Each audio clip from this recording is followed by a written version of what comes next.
Alright guys, you've probably heard the news that Novak Djokovic has been kicked out of Australia. Judges upheld the decision to cancel his visa. And here it says Novak Djokovic's hopes of defending his Australian Open title are over after a court in Australia upheld the decision to cancel his visa. Now this comes after an initial court case where the judge ruled that he could stay, but then the government overturned that, and then another court case has decided to side with the government, and Novak is out. He is unable to defend his title, the 9-time Australian Open winner. He's gone, he's out of Australia. But I want to challenge all of you Australians who think this guy, this Serbian tennis player, is an enemy. He deserved to get booted out. I'm going to talk about this guy here later. You recognize this guy, don't you, Aussies? That's your Prime Minister, Scott Morrison. I'm going to be talking about him. But first, let's go back to Novak for a minute. Now, a lot of people are saying he was privileged and he was trying to have the rules not applied to him. The main argument that the government made was his presence in the country could stoke anti-vaccination sentiment, making him a danger to public health as well as civil unrest. So their main argument was that there could be riots and stuff if he was allowed to stay. People who were locked down for over 2 years under the rules of the government, that they would be so angry that this guy got away with, you know, breaking the rules or whatever, and also the danger to public health. So he was going to spread the virus or something. So in May of 2021, a news story in the Sydney Morning Herald began.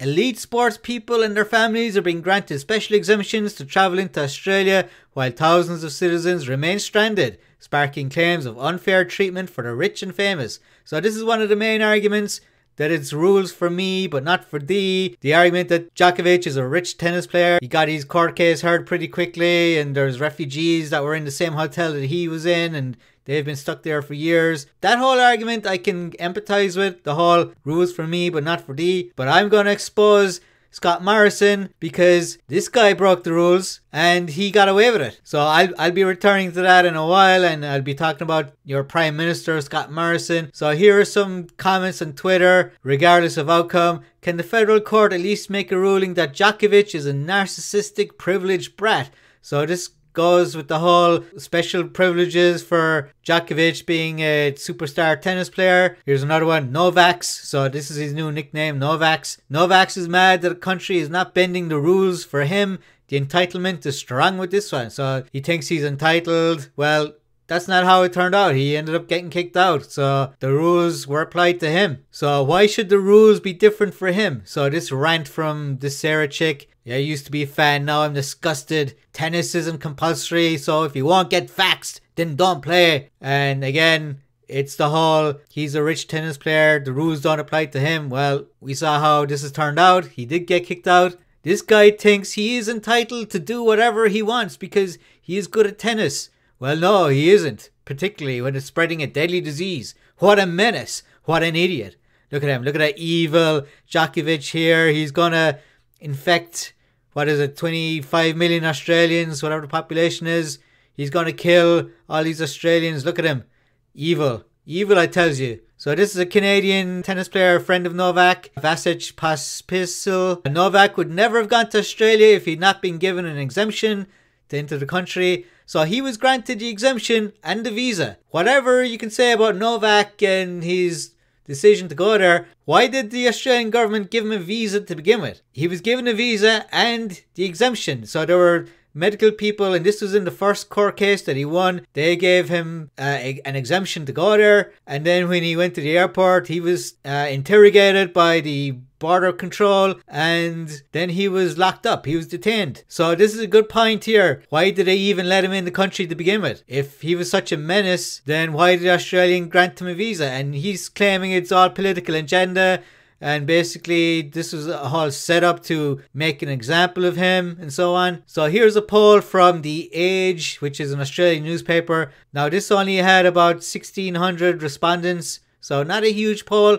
but here we can see 71% saying he should not be allowed to stay. So these are Australians, and 14%, so 1 in 7 Australians saying he should be allowed to stay. So a big majority saying he should be kicked out. And here is a poll from an Irish online newspaper, I guess you could call it. 62% say he should not be allowed. So more people here favouring Djokovic, but still a majority saying he should be kicked out. Now I'm highlighting this one just because it was a much bigger poll, about maybe 24,000 people responding to this one. But again, this is probably mostly Irish people doing this, not Australians. But that just gives you an idea of where people stand across the world. So for all these people saying, you know, the rules should apply to everybody, how about this guy? How about your Prime Minister, Scott Morrison? And did you know, guys, that last September, he was granted an exemption to see his family? Revealed how much Scott Morrison's pricey Father's Day Sydney trip cost taxpayers. Now, this article focuses on the fact that it cost taxpayers money. Oh, which is okay, I guess, but why didn't they concentrate on the fact that he got the exemption? Mr. Morrison travelled to Sydney to spend time with his family at Kirribilli House over the weekend before securing an exemption to return to Canberra for a national security meeting. The exemption from ACT Health, so ACT is the Australian Capital Territory, that's where the capital city Canberra is located. He did not have to spend 2 weeks in quarantine, but was still subject to conditions such as regular testing. So you're talking about rules for me, but not for thee. Your Prime Minister, Scott Morrison, was given an exemption to not spend 2 weeks in quarantine. He travelled to Sydney to see his family, and then he used the excuse that, oh, he had a very important meeting. But why did he go to Sydney in the first place when he should have stayed in Canberra? The former leader of the Labour Party, Bill Shorten, said, you've got to have the same rules for people. I mean, I think Mr. Morrison exercised poor judgment in this case. Now, that's putting it lightly. He exercised poor judgment. He was given an exemption from ACT Health. Probably a buddy of his said, oh, you're good because, you know, you're a buddy of mine. You're the Prime Minister. The plebs, the normal Australians, they have to obey all the rules. They can't see their families, but you can see yours. You know, you've got to have the same rules for people. So Scott Morrison, the rules didn't apply to him, or at least they changed the rules just for him. I know that for a lot of MPs, when we leave Canberra, we've got to spend 2 weeks locked down away from our families. So I just don't understand how he was able to get a permit when most people can't. So he's saying even like other politicians in the Australian Federal Parliament, they have to follow the rules. But this guy, Scott Morrison, he didn't have to. He could see his family back in Sydney. And look at Morrison's response. A cheap shot. A cheap shot for pointing out that the rules didn't apply to him. He says that Bill knows about the rules. Well, he had the rules changed just for him. And this is interesting because questions around transparency have emerged, because this only was found out about after his plane was spotted by a bunch of like plane enthusiasts who were watching the imagery or whatever on the plane websites. A statement was released by the office of the Prime Minister after the business jet was noticed departing Canberra Airport. So some like plane spotters spotted this, and if it wasn't for this, then this would have been kept a secret. So if he wasn't breaking the rules, or if it was okay for him to have the rules changed just for him, then why keep it a secret? Because he knows it was going to be a bad look. And so there was a few other articles about this and other publishers, but this didn't get a massive amount of attention. So why not? There was massive controversy around Djokovic, and this, you know, was a story in Australia just for a day or two around Father's Day back in September, and then the story died after just a day or two. And it wasn't just Morrison. Similar exemptions have previously been granted to Treasurer Josh Frydenberg to travel from Victoria to Canberra to prepare the budget, and Deputy Prime Minister Barnaby Joyce also gained an exemption to enter the ACT despite a lockdown order in Armidale. So again, the Deputy Prime Minister, the Treasurer, and Scott Morrison, the head honcho, these guys all got their exemptions. So why not Djokovic? Why couldn't Djokovic get an exemption? And more to the point, how about the normal Australian? Look at this picture here. Families standing in between a barrier here. Look at this. Not allowed to hug each other.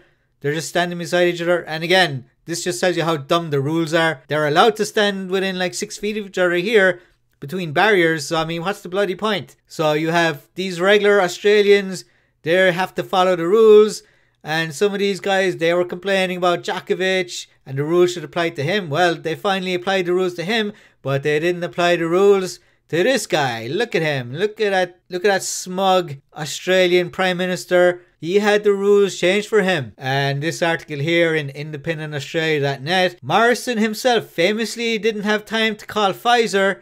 So this is talking about the vaccines. So Australia only signed its first contract with Pfizer in November 2020 for 10 million doses. And this was after, you know, the US and countries in Europe and the UK and that, They already signed contracts like months before this. So if the vaccines are so great, why did Morrison and the Australian government take so much time in securing these contracts with Pfizer?